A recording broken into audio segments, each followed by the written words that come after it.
আসসালামু আলাইকুম প্রিয় সহকর্মীবৃন্দ, আশা করি আপনারা সবাই ভালো আছেন।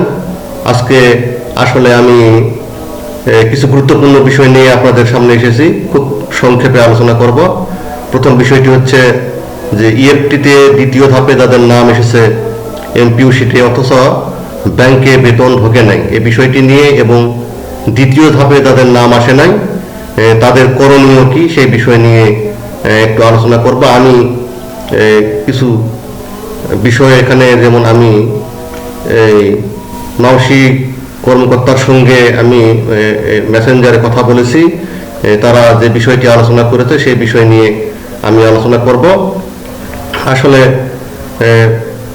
প্রিয় সহকর্মীবৃন্দ, আপনারা দেখতে পাচ্ছেন যে এখানে এডুকেশন ম্যানেজমেন্ট, এখানে আমি তাদের মেসেঞ্জারে তাদের সঙ্গে চ্যাটিংয়ে কথা বলেছি।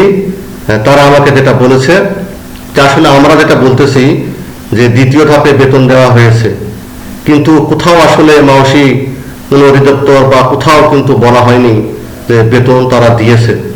তারা মূলত যাদের নামের ছোটখাটো ভুল ছিল, যেমন বলেছে ডট, স্পেস, এই ধরনের ভুল যাদের ছিল তাদেরকে বেতন দেওয়ার জন্য তাদের নামটা সংশোধন করে এমপিইউ শিটে সেটি অ্যাড করেছে।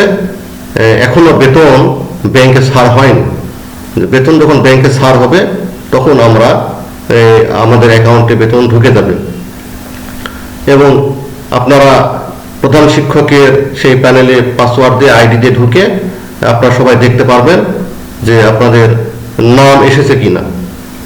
যদি আপনাদের নামটি অ্যাড হয়ে যায় তাহলে আপনারা বেতন পাবেন। বলা হয়েছে যে ৭৬,০০০-এর মতো শিক্ষক দ্বিতীয় ধাপে বেতন পেয়েছে, আসলে বেতন কেউই পায় নাই। সুতরাং চিন্তার কোনো কারণ নেই।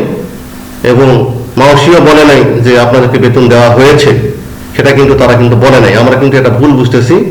তারা দ্বিতীয় ধাপে ছোটখাটো যে সমস্যাগুলো ছিল সেগুলো সংশোধন করে এমপিইউ শিটে নাম অন্তর্ভুক্ত করেছে, কিন্তু বেতন এখনো ছাড় হয় নাই।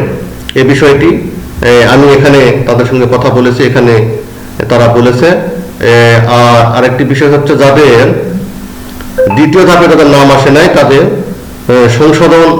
সংশোধন করতে হলে অনলাইনে আবেদন করুন এমপিইউর মতো সকল কাগজ দিয়ে।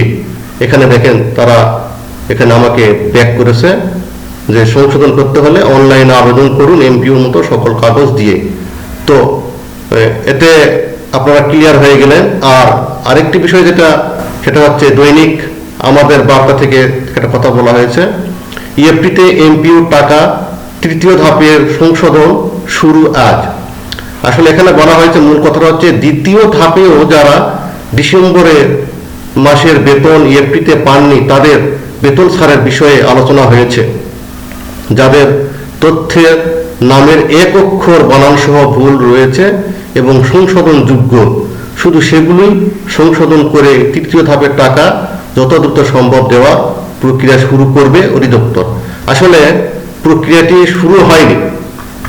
শুরু হয়নি। যাদের নামের একটি অক্ষর বা দুইটি হবে না, সরি, একটি অক্ষর কম বেশি আছে বা উলট পালট আছে, এইরকম যদি হয়ে থাকে তাহলে সেটাকে সংশোধন করার চিন্তা ভাবনা করেছে। কিন্তু যাদের নাম একের অধিক সংখ্যার কম বেশি আছে তারা সংশোধন করে দিবে না। তাদেরটা এখানে বলেছে যে সংশোধন করতে হলে অনলাইনে আবেদন করুন এমপিইউর মতো সকল কাগজ দিয়ে।